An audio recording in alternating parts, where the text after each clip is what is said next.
This recording by J. Hall. The Wonderful Wizard of Oz by L. Frank Baum. Chapter 5. The Rescue of the Tin Woodman. When Dorothy awoke, the sun was shining through the trees, and Toto had long been out chasing birds around him and squirrels. She sat up and looked around her, Scarecrow still standing patiently in his corner waiting for her. "We must go and search for water," she said to him. "Why do you want water?" he asked.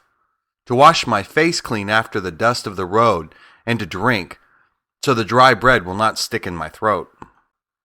"It must be inconvenient to be made of flesh," said the Scarecrow thoughtfully, "for you must sleep and eat and drink. However, you have brains, and it is worth a lot of bother to be able to think properly." They left the cottage and walked through the trees until they found a little spring of clear water, where Dorothy drank and bathed and ate her breakfast. She saw there was not much bread left in the basket, and the girl was thankful the Scarecrow did not have to eat anything, for there was scarcely enough for herself and Toto for the day. When she had finished her meal and was about to go back to the road of yellow brick, she was startled to hear a deep groan nearby. "What was that?" she asked timidly. "I cannot imagine," replied the Scarecrow, "but we can go and see."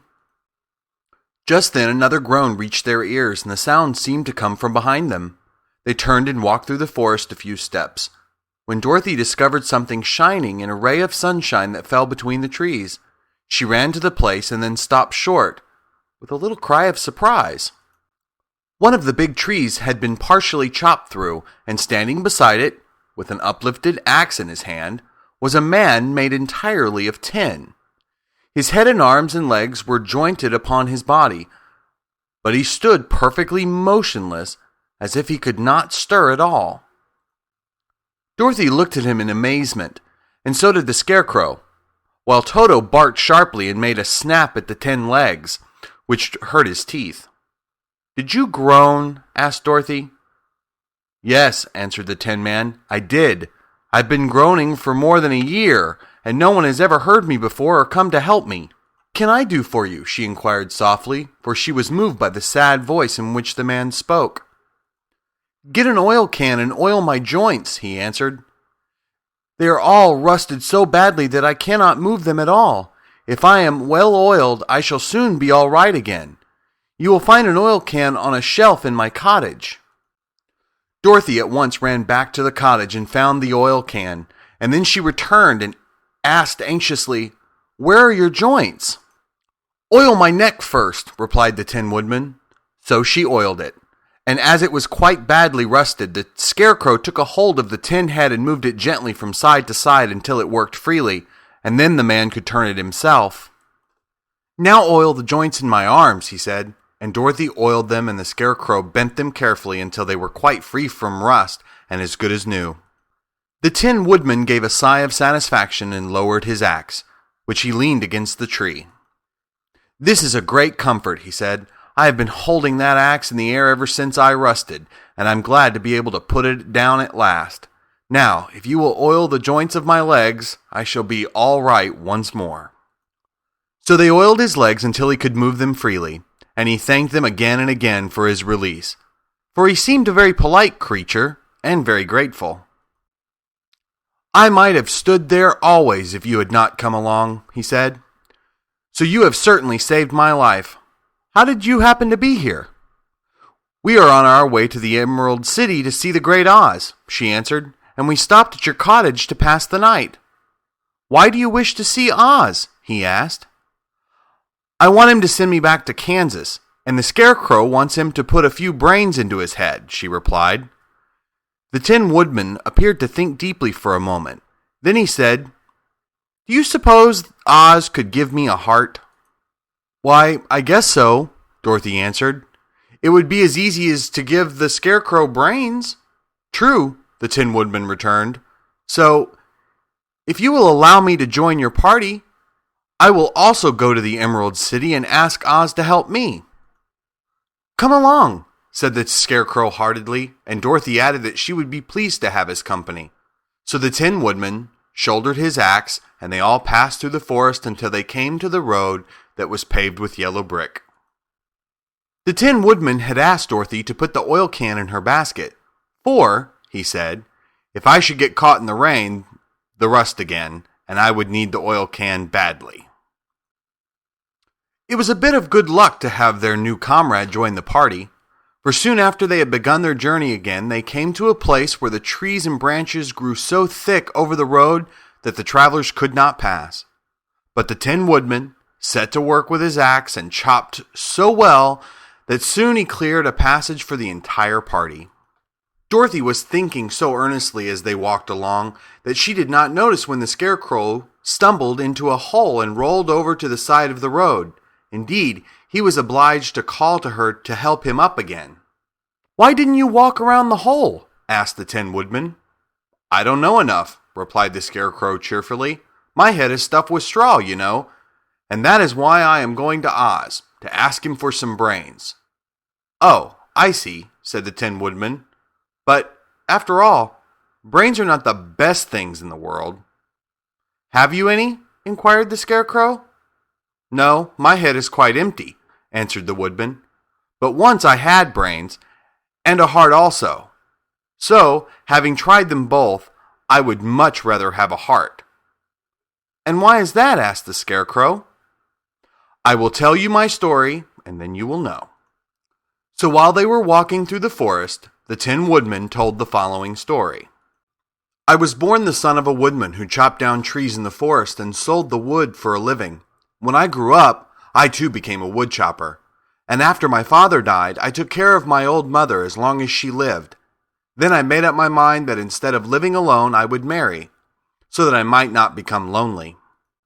There was one of the Munchkin girls who was so beautiful that I soon grew to love her with all my heart.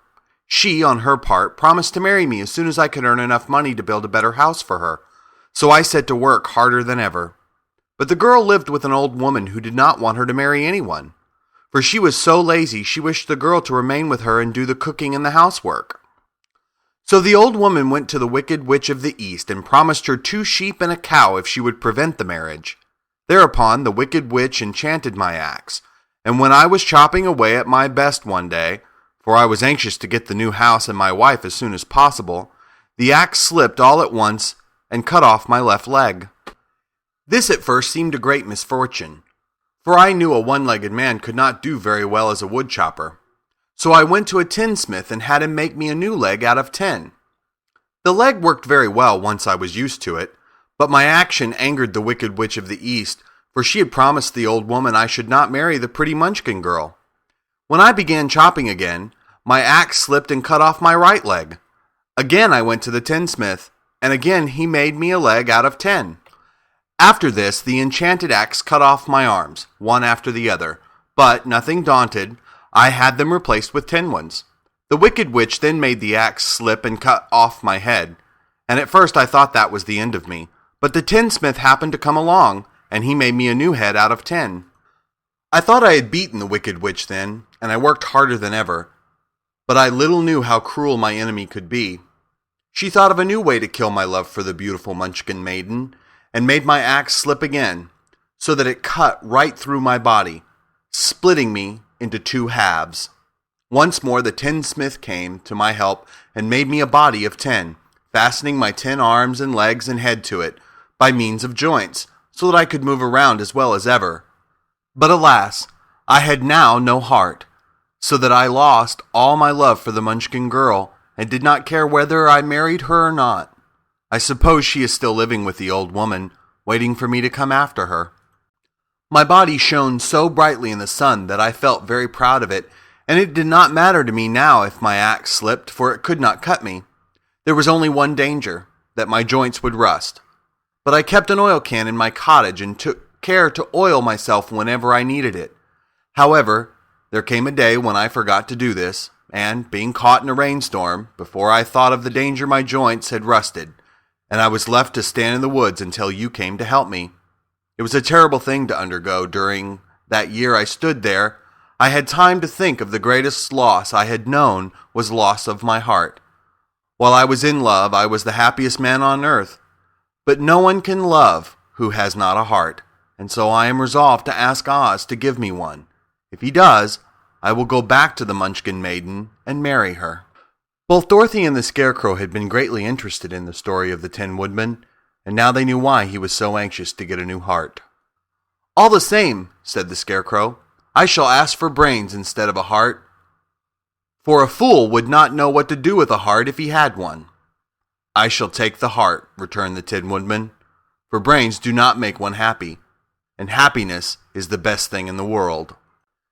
Dorothy did not say anything, for she was puzzled to know which of her two friends was right, and she decided if she could only get back to Kansas and Aunt Em, it did not matter so much whether the Woodman had no brains and the Scarecrow no heart, or each got what they wanted. What worried her most was that the bread was nearly gone, and another meal for herself and Toto would empty the basket.